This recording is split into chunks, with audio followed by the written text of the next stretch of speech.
হাসরের মধ্যে যখন সবাই উপস্থিত হবে, পাপীরা যখন কান্নাকাটি করবে, তখন আল্লাহ 99 ভাগ রহমতকে উন্মুক্ত করে দিবেন শুধু বান্দাদেরকে জাহান্নামী থেকে জান্নাতি করে দেওয়ার জন্য। সুবহানাল্লাহ, উচ্চ আওয়াজে একবার বলেন না সুবহানাল্লাহ। আপনার জন্য 99 ভাগ রহমত অপেক্ষা করছে। আর একটু জোরে, এক ভাগের ভালোবাসা যদি এমন হয়, এক ভাগের ভালোবাসা যদি এমন হয়, 99 ভাগ। আপনি কেন ভাবছেন আপনি জাহান্নামে যাবেন? কেন আপনার ভাবনা আপনি জাহান্নামে যাবেন? আপনি না রবের বান্দা? রবের বান্দা তো জাহান্নামে যায় না রে ভাই। আপনি না শেষ নবীর উম্মত? শেষ নবীর উম্মত কেমনে জাহান্নামে যায়?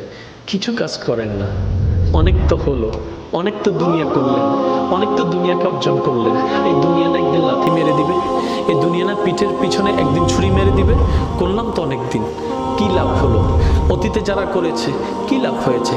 আসেন না একবার রবের দিকে, আসেন না একবার নবীর দিকে, দেখবেন আপনার দুনিয়াও অর্জন হয়ে যাবে, পরকালও সজ্জিত হয়ে যাবে।